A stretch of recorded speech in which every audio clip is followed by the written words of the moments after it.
ฟรายทากถือกำเนิดขึ้นในปี 1993 โดย2พี่น้องกราฟิกดีไซเนอร์ชาวสวิสมาคัสและแดเนียลฟรายทากในตอนนั้นมาคัสและแดเนียลอยากมีกระเป๋าสะพายข้างที่สะดวกในการปั่นจักรยานและกันน้ำได้เขาทั้งสองเกิดความคิดที่จะเอาผ้าใบคลุมรถบรรทุกเก่าๆที่มีลวดลายและสีสันหลากหลายมาทำเป็นกระเป๋าโดยใช้ยางในรถจักรยานมากุ้นขอบกระเป๋าและใช้เข็มขัดนิรภัยมาทำเป็นสายคาดทั้งหมดนี้ล้วนเป็นวัสดุที่ผ่านการใช้งานมาแล้วทั้งสิ้นด้วยลวดลายที่ไม่ซ้ำกันรวมถึงความแข็งแรงทนทานของผ้าใบคลุมรถบรรทุกทำให้กระเป๋าไฟถากแต่ละใบมีเอกลักษณ์เฉพาะตัวสามารถใช้งานได้สมบุกสมบันและเป็นผลิตภัณฑ์ที่สร้างความยั่งยืนให้กับสิ่งแวดล้อมปัจจุบันไฟถากได้ออกแบบและพัฒนากระเป๋าออกมามากกว่า 40 แบบและได้รับความนิยมอย่างมากทั่วโลกไฟถากไม่เพียงวางจำหน่ายแค่ในสวิตเซอร์แลนด์แต่มีร้านค้าตัวแทนจำหน่ายมากถึง 450 แห่งทั่วโลกรวมถึงประเทศไทยด้วย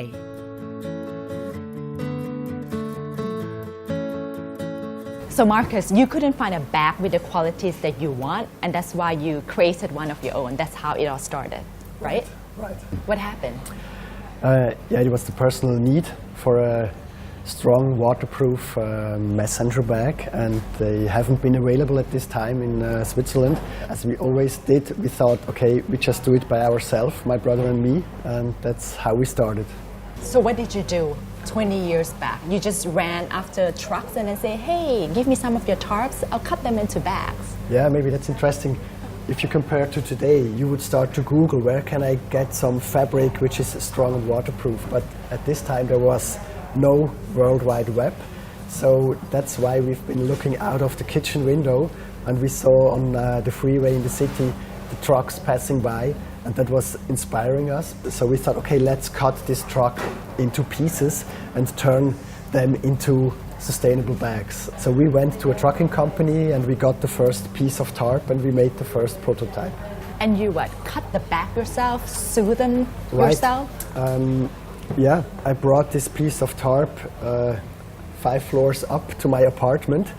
I washed it in the shower, and I started to cut the seat belts with a gluing knife in the kitchen, and my roommates thought, okay, what's going on? And somehow they liked the bag, but they didn't like that the flat turned into a production space. So that was the point where we then moved out to a studio and where we started a little bit more professional.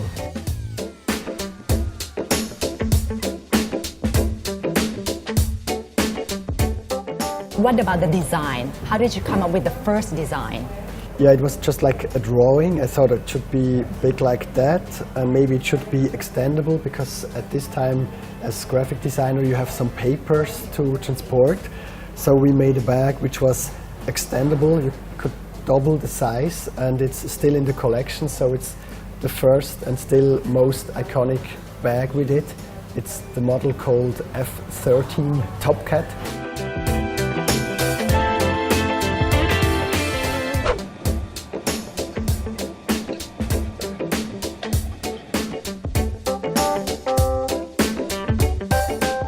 So this is the original model, the first bag that you created. Right. The messenger bag. 1993, we did exactly this design of this bag, and that's the one who is extendable. Today we have it in like 4 sizes, that's the biggest one, and it's really reduced to the max, which means it's made out of 5 pieces of old truck tarps, and the function is very high. Here you have like inner tube from bicycle wheels. Bicycles. And this is as well the seat belt, the car seat belt, which we recycle as well. So I can double the size. It can happen when you're on your way that you need more space. So you just pull out, right? And then you have like the double size, and you still can go. And how do you carry? And this is then more like the messenger style. There's also a seat belt. If you go fast on the bicycle, it helps. So you always have a bicyclist mentality in your design? Most of the bags are bikeable, which means you can wear them and you have your hands free to ride a bike, right?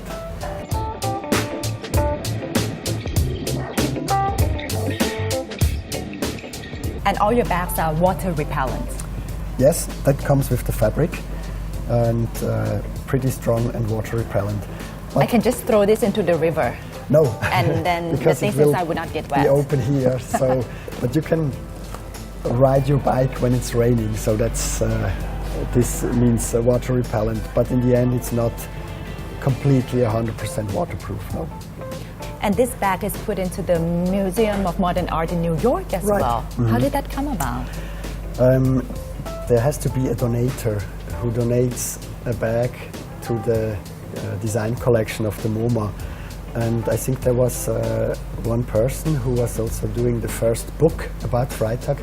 He was donating this bag as the first bag we did. And then there is a committee and they then decide if they want to take it into the collection or not. And somehow we passed this exam and now we are since a couple of years in the collection.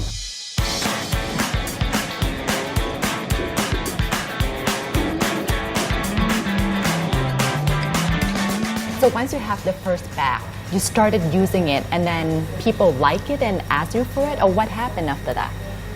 The first bag was looking, I would say, really ugly in a way, still a little bit dirty, no brand name. So I would say like friends just started to ask, sorry, what is this? Ah, that's a bag. And so that's why we started to tell the story, which is behind the bag, behind making the bags. And yeah, soon this spread the word and friends have been asking, okay, can you do one for me? And some friends told us, but you know, actually it should be a name on it because otherwise it's not a branded product. And then it was again a friend of us who told us, hey, you have already a good name, FREITAG, that's our family name. And so it was more a joke. We wrote FREITAG on the bag and since then they are called FREITAG bags.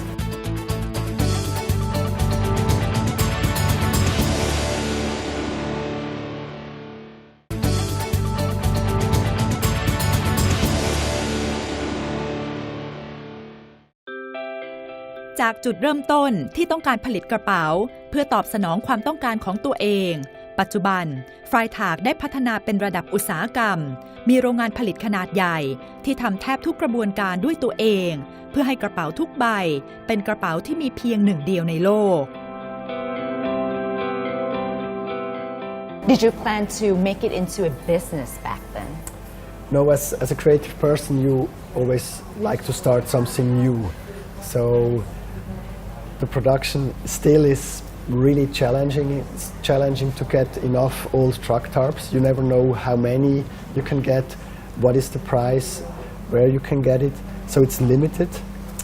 It was never a goal to end up with a factory in Switzerland, which is also a very expensive place to run a factory. Usually as a designer you design, but now we do everything. We do design, we do production, we set up stores. It's something you cannot outsource. If you would like to make individual products, you have to do it in a certain way, and the industry which was existing was not able to do so. So that's the reason why we did it always by ourselves. What's the production process like? That's a long one. So it starts with calling the truck companies or doing some truck spotting. So we go to the freeway when we spot the trucks. Then we try to reach these companies. Then we ask them, we have to explain what we're doing with the old truck tarps. The material then is transported to Switzerland. So we pay for the tarp, we pay for the transportation. Then we have to cut it into smaller pieces to bring it into our washing machines. After washing, it's the drying. After drying, it's the individual cut out. Then it's the color combination. So this is done also in Zurich, that we say, okay, let's take this red and make a combination with this blue. And then it's the sewing, which is the only step we can outsource because there are companies who are able to then put all the pieces together. Not to forget like all the trims and small items who belong to a bag. And after the sewing, I think all the goods, they are coming back to Zurich. So there is like the main logistics center, and from there we then distribute it to different kind of stores. We also do the design of the packaging, the design of, for example, the shelf system we have here. We do also the whole communication. So it's 100% FREITAG made.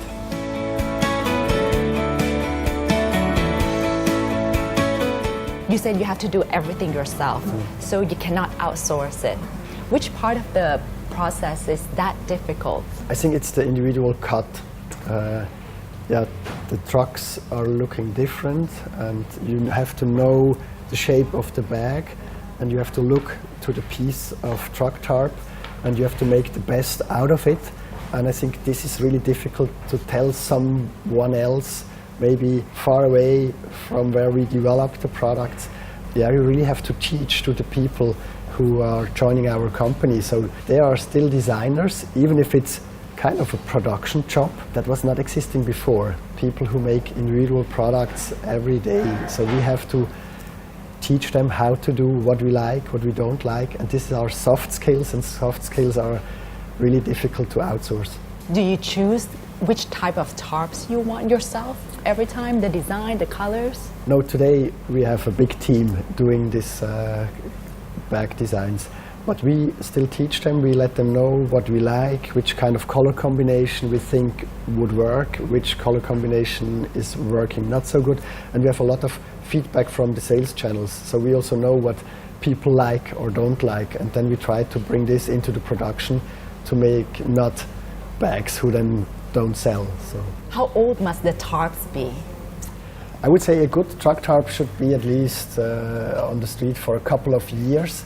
If it's 3 years, 6 years, 10 years, it doesn't matter. For sure, very old truck tarp, they also have a little bit of shorter life as a bag because the material is already really hard used. So it doesn't matter how old they are? I prefer the very old one. It's turning nearby into kind of leather, so if it's a really old one. But some people, they like also the newer quality than it was maybe on a truck for about 1 year, which is still then an old truck tarp. Sometimes company change the color or change the names, they buy each other, they are rebranded, and these are always points where we then jump in and ask, hey, can we get the old truck tarps? So basically you are recycling the tarp into a bag. Yeah. Have you always been into sustainability? Personally, yes. So, Daniel and I, we are obsessed by cycles, by closing cycles, by thinking and acting in cycles. It started when we've been small children. I think the kindergarten teacher told us, hey, the banana sleeve, you don't have to put to the trash, you can put it to the compost and something new will grow out of it. So very early as small boys, we've been introduced to the biological cycle.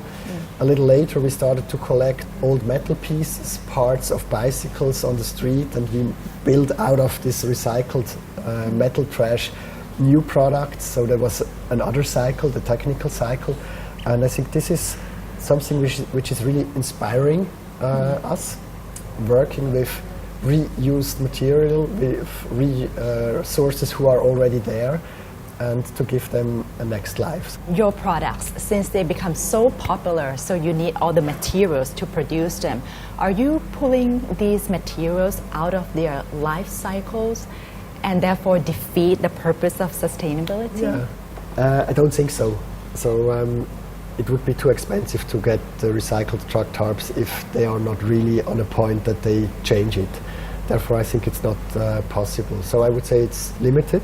I would say FREITAG cannot grow as big as some other brands because we are limited to the resources. I think it will always be a niche, but I hope that this niche will grow, and I'm sure also other brands will go in this direction.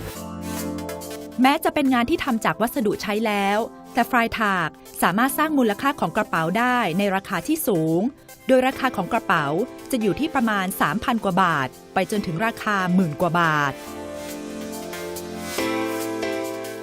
Yeah, since FREITAG bags use some recycled materials, how come the prices are pretty steep? Yeah. the price is coming from the production, the way we produce. We started very small in the most expensive country on earth, Switzerland, you can imagine. And in the beginning, it was more like a hobby. So there was never a calculation, there was no business plan at all. But since we started to tell the story how we do it, we thought, okay, we have to stick to the story. If we would like to make money, we have to outsource everything out of Switzerland, so it should be done where all the industry is producing, but we don't like that. So that's why we have in the end a price which is not cheap, but we still, if you know what's behind the product, the FREITAG product, we think it's still a fair price.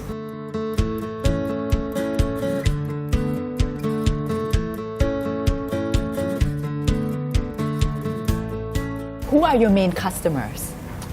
This is a wide range of people, maybe from 16 to 76. Usually a brand is focusing on a certain target group, but if it comes to FREITAG, it's more about attitude they share. They have a certain mindset, maybe less is more, or we should invest in more sustainable product. And for sure it's also about style and design. I think if you make an ugly eco product, it would not work. And I think FREITAG is a good example that it's possible to bring this together.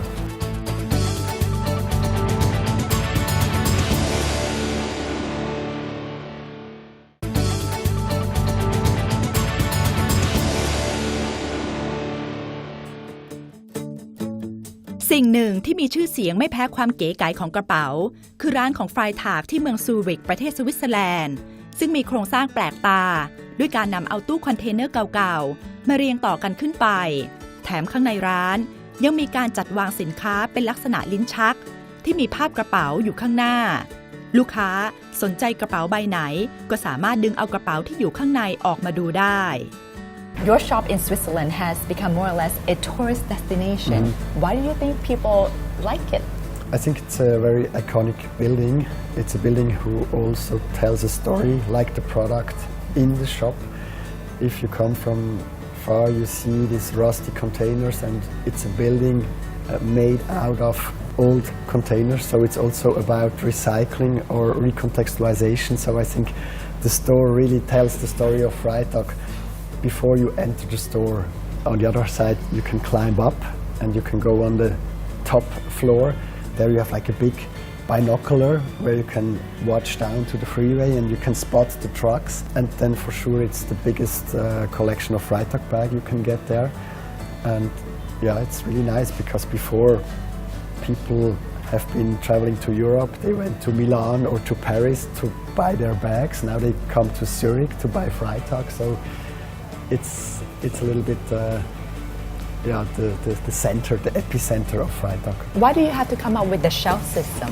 I think when you sell individual products, it's also about variety. So people don't want to have like 3 bags, they want to have like maybe 10 bags, 20 bags, that they really can choose their individual bag. And then the goal was how to bring as much as possible bags on as less space. And that is the reason why we push those bags into boxes and we only have 1 bag out. So it's more like bringing a logistic system to a storefront.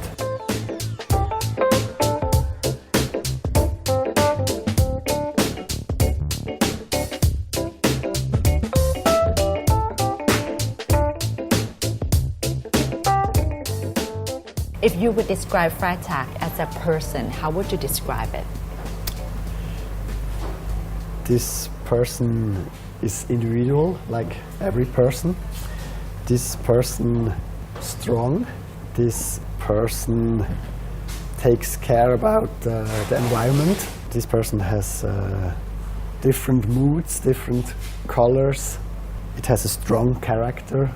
This person gets even more beautiful while getting older. Yeah, that's maybe FREITAG as a person.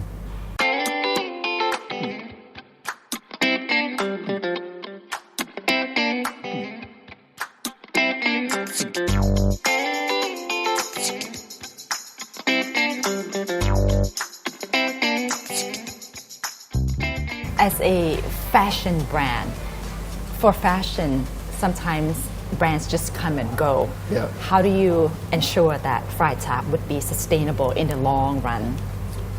I think there you can do a lot in the way of designing your products. So we try to come up with designs who are not made for one season.